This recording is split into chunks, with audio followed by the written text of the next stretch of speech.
Hello friends, welcome back to miracle life with Rekha Sri channel. இன்றைக்கி நம்ம இந்த வீடியோவில் ப்ரெக்னெண்ட்டாக இருக்கவங்க சாப்பிடக்கூடாத உணவுகள் பற்றி தான் பார்க்க போகிறோம். இது வரைக்கும் நம்ம ஹெல்த்தி ஃபுட்டு ப்ரெக்னென்ட் லேடிஸ் என்னென்ன மாதிரியான ஹெல்த்தியான உணவுகள் எடுத்துக்கலாம் அப்படிங்கிறத பற்றி நம்ம நிறைய வீடியோஸ் பார்த்துருக்கோம். இந்த வீடியோவில் எந்த மாதிரியான உணவுகள் நீங்கள் எடுக்கக்கூடாது, எந்த மாதிரியான உணவுகள் எடுத்துக்கிட்டால் உங்களுக்கு ரிஸ்க், அதாவது சில உணவுகள் பார்த்திங்க அப்படின்னாக்கி கருச்சிதைவை ஏற்படுத்தும். நார்மலாக எல்லாருக்கும் தெரிஞ்சது இந்த பப்பாளி பழம் சாப்பிட்டா பேபி தங்காது, கரு கலைஞ்சிரும், அந்த மாதிரிலாம் சொல்லுவாங்கள்ல. ஸோ அந்த மாதிரி குறிப்பிட்ட சில உணவுகள் பற்றி தான் இன்றைக்கி நம்ம இந்த வீடியோவில் பார்க்க போகிறோம். அதில் நம்ம முதலாக பார்க்க போகிறது என்ன அப்படின்னு பார்த்தீங்கன்னா அன்னாசி பழம். அன்னாசி பழம் ப்ரெக்னெண்ட்டாக இருக்கவங்க சாப்பிடக்கூடாது அப்படின்னு சொல்லுவாங்க. அப்படியே சாப்பிட்டாலும் ஒரே ஒரு பீஸ் சாப்பிடலாம் அப்படின்னு சொல்லுவாங்க. ஸோ எதனால அன்னாசி பழம் சாப்பிடக்கூடாது அப்படின்னு சொல்கிறாங்கன்னா, அதில் இருக்கக்கூடிய ப்ரொமைலைன் கருச்சிதைவை ஏற்படுத்தும் தன்மை கொண்டது. அதனால தான் அன்னாசி பழம் சாப்பிடக்கூடாது அப்படின்னு சொல்கிறாங்க. ஸோ இந்த ப்ரொமைலைன் அளவுக்கு அதிகமாக நம்ம எடுத்துக்கும் போது நம்மளோட பேபிக்கு அது சேஃப் கிடையாது. உங்களுக்கு ஏர்லி ஸ்டேஜ்லலாம் இருந்தீங்க அப்படின்னா ஈஸியாக அபார்ஷன் ஆகிடும். ஸோ அதனால தான் இந்த அன்னாச்சி பழம் சாப்பிடக்கூடாது அப்படின்னு சொல்கிறது. பைனாப்பிளில் இருக்கக்கூடிய ப்ரொமைலைன் கர்ப்பப்பை வாயை ஈஸியாக மென்மையாக்கும் தன்மை கொண்டது. ஸோ பைனாப்பிளை முடிஞ்ச வரைக்கும் அவாய்ட் பண்ணிவிடுங்க. இல்லை அப்படின்னா ஒரு பீஸ் அந்த மாதிரி எடுத்துக்கலாம். உங்களுக்கு அதை சாப்பிட்டும் ஏதாவது டிஸ்கம்ஃபர்ட் இருக்குது, உங்களுக்கு அது செட் ஆகலை அப்படின்னா கண்டிப்பாக அதுக்கப்புறம் எடுத்துக்காதீங்க, அவாய்ட் பண்ணிக்கோங்க. ஏதாவது டிஸ்கம்ஃபர்ட் இருந்துச்சு அப்படின்னா இமீடியட்டாக டாக்டரை கன்சல்ட் பண்ணுறது நல்லது. முடிஞ்ச வரைக்கும் அவாய்ட் பண்ணிக்கோங்க உங்களோட ப்ரெக்னன்சி டைமில். செகண்ட் ஒன்று என்ன அப்படின்னு பார்த்தீங்கன்னா, நமக்கு எல்லாத்துக்கும் தெரிஞ்ச பப்பாளி பழம். ஸோ பப்பாளி பழம் அப்படிங்கிறது சொல்கிறத விட பப்பாளி காய் அப்படின்னு சொல்லலாம். முக்கியமாக இந்த பப்பாளி காய் அல்லது பாதி பழத்திருக்கோம்ல, அந்த பப்பாளி தான் சாப்பிடக்கூடாது. நல்ல பழுத்த பப்பாளி பழம் நீங்கள் ஒரு பீஸ் சாப்பிட்டுக்கலாம், அதில் உங்களுக்கு எந்த பாதிப்பும் வராது.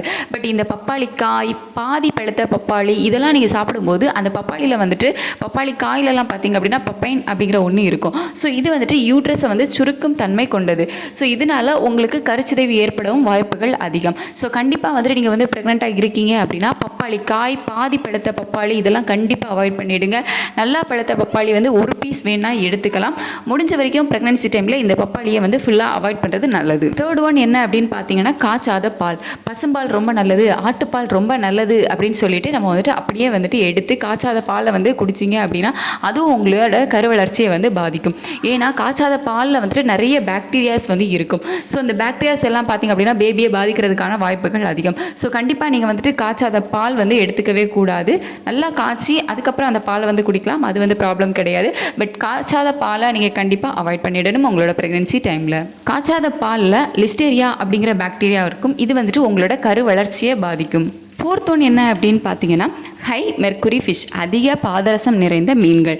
ஸோ ஃபிஷ்ஷெல்லாம் ப்ரெக்னென்சி டைமில் ரொம்ப நல்லது அப்படின்னு தான் சொல்லுவோம். பட் சில செலக்டட் ஃபிஷ் மட்டும், அதாவது இந்த மாதிரி அதிக பாதரசம் நிறைந்த மீன்கள் மட்டும் நம்ம எடுத்துக்கிறத தவிர்க்கிறது நல்லது. எக்ஸாம்பிளுக்கு பார்த்திங்க அப்படின்னா இந்த வாள் மீன், கிங், காணாங்கெழுத்தி, ஸோ இந்த மாதிரி சில செலக்டட் ஃபிஷ் மட்டும் அவாய்ட் பண்ணிக்கிறது பெஸ்ட்டு. நீங்கள் எதில் அதிக பாதரசம் இருக்குது அப்படின்னு சொல்லிட்டு கூகுளில் சர்ச் பண்ணிங்க அப்படின்னாலே நிறைய ஃபிஷ்ஷஸ் வரும். ஸோ அந்த மாதிரியான மீன்கள் மட்டும் அவாய்ட் பண்ணிவிட்டு மற்றபடி நீங்கள் ரெகுலராக எடுத்துக்கிற ஃபிஷ் எல்லாமே எடுத்துக்கலாம், அதெல்லாம் ஒன்றும் ப்ராப்ளம் இல்லை. பட் இந்த மாதிரி இந்த வாள் மீன், கிங், காணாங்கெழுத்தி, இந்த மாதிரி ஃபிஷ்ஷஸை மட்டும் கொஞ்சம் அவாய்ட் பண்ணிக்கோங்க. மீன்களில் அதிகமாக பாதரசம் இருக்கிறதுனால இதுவும் உங்களோட கருச்சிதைவை ஏற்படுத்துறதுக்கான வாய்ப்புகள் இருக்குது. நெக்ஸ்ட் ஒன் பார்த்தீங்க அப்படின்னா காஃபி பொடியில் காஃபைன் அப்படிங்கிற ஒரு வேதித்தன்மை கொண்ட ஒரு பொருள் இருக்குது. ஸோ இந்த காஃபைன் கருச்சிதைவுக்கு வழிவகுக்கும். அதே மாதிரி குறைந்த எடையில் குழந்தை பிறக்கிறது, ப்ரீடம் டெலிவரி, அதாவது முன்கூட்டிய பிரசவம், இதுக்கெல்லாம் வழிவகுத்து கொடுக்கும் இந்த காஃபைன். ஸோ இதனால தான் இந்த காஃபியை அவாய்ட் பண்ணணும். நீங்கள் டெய்லி ஒரு சின்ன கப்பில் காஃபி எடுத்துக்கிறீங்க அப்படின்னா ஓகே, அதுவும் ரொம்ப கம்மியான அளவில் காஃபி தூள் போட்டு தான் காஃபி குடிக்கணும். ஸோ முடிஞ்ச வரைக்கும் அவாய்ட் பண்ணுறது நல்லது. ஸோ நீங்கள் அதிகமான அளவில், அதாவது ஒரு நாளைக்கு 3 நேரம் 4 நேரம் இந்த மாதிரி டைமில் நீங்கள் காஃபி எடுத்துக்கிட்டு இருந்தீங்க அப்படின்னா அது உங்களோட பேபியை பாதிக்கும், சீக்கிரமே டெலிவரி ஆகிறதுக்கான வாய்ப்புகளும் ஏற்படுத்தும். ஸோ இதனால தான் இந்த காஃபி அவாய்ட் பண்ணணும் அப்படின்னு சொல்கிறது. Next one egg. அதாவது எக்கு சாப்பிடக்கூடாதா அப்படின்னு கேட்டிங்கன்னா தாராளமாக நீங்கள் வேக வச்ச முட்டைகள் இல்லை ஆம்லேட் போட்டு அந்த மாதிரி முட்டை எடுத்துக்கலாம், அதிலெல்லாம் ஒன்றுமே ப்ராப்ளம் கிடையாது. பட் இந்த பச்சை முட்டையை சில பேர் குடிப்பாங்க. அதுவும் நாட்டுக்கோழி முட்டையெல்லாம் பார்த்தீங்க அப்படின்னா நார்மலாக இருக்கிற டேஸில் அப்படியே வந்து சில பேர் வந்து குடிப்பாங்க.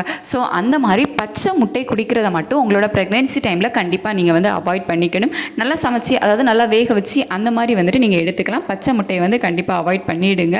அதே மாதிரி இந்த பச்சை முட்டையில் வந்துட்டு மயோனைஸ் எல்லாம் செய்வாங்க. ஸோ இந்த மயோனைஸை வந்து அவாய்ட் பண்ணுறது பெஸ்ட்டு உங்களோட ப்ரெக்னென்சி டைமில். நெக்ஸ்ட் வந்துட்டு இதே மாதிரி சமைக்காத இறைச்சி. சமைக்காத இறைச்சிலையும் பார்த்தீங்க அப்படின்னா நுண்ணுயிரிகள், பாக்டீரியாஸ் இதெல்லாம் வந்து அதிகமாக இருக்கும். ஸோ சமைக்காத இறைச்சி, பாதி சமைச்சது, ஸோ இதெல்லாம் வந்து கண்டிப்பாக அவாய்ட் பண்ணிவிடுங்க. நல்லா வேக வச்ச இறைச்சிகள் வந்து எடுத்துக்கலாம், அது ஒன்றும் ப்ராப்ளம் இல்லை. பட் இந்த மாதிரி சமைக்காதது, பாதி வேக வச்சது, ஸோ இந்த மாதிரிப்பட்ட இறைச்சிகளை மட்டும் கொஞ்சம் அவாய்ட் பண்ணிக்கோங்க. ஏன்னா இந்த சமைக்காத இறைச்சிகளில் இருக்கக்கூடிய பாக்டீரியாஸ், நுண்ணுயிரிகள் வந்துட்டு உங்களோட கருச்சிதைவுக்கு வழிவகுக்கும். அதே மாதிரி ப்ரீடம் டெலிவரி, உங்களோட முன்கூட்டிய பிரசவத்துக்கு வந்து வழிவகுத்து கொடுக்கும். ஸோ உங்களோட ப்ரெக்னன்சி டைமில் இந்த சமைக்காத இறைச்சி, பாதி வேக வச்ச இறைச்சிகள் இதெல்லாம் வந்து அவாய்ட் பண்ணிவிடுங்க. இந்த வீடியோ உங்களுக்கு யூஸ்ஃபுல்லாக இருந்திருக்கும் அப்படின்னு நினைக்கிறேன். ஏதாச்சும் டவுட் இருந்துச்சு அப்படின்னா கீழே கமெண்ட் செக்ஷனில் கேளுங்க, நான் வந்து ரிப்ளை பண்ணுறேன். இந்த வீடியோ இவ்வளோ நேரம் பொறுமையாக பார்த்ததுக்கு தேங்க்யூ ஸோ மச். நம்ம வீடியோஸ் வந்து தொடர்ந்து பார்க்குறதுக்கு நம்ம சேனலை சப்ஸ்கிரைப் பண்ணி கீழே இருக்க பெல் பட்டனை கிளிக் பண்ணி ஆல் கொடுத்து வச்சுக்கோங்க. தேங்க்யூ.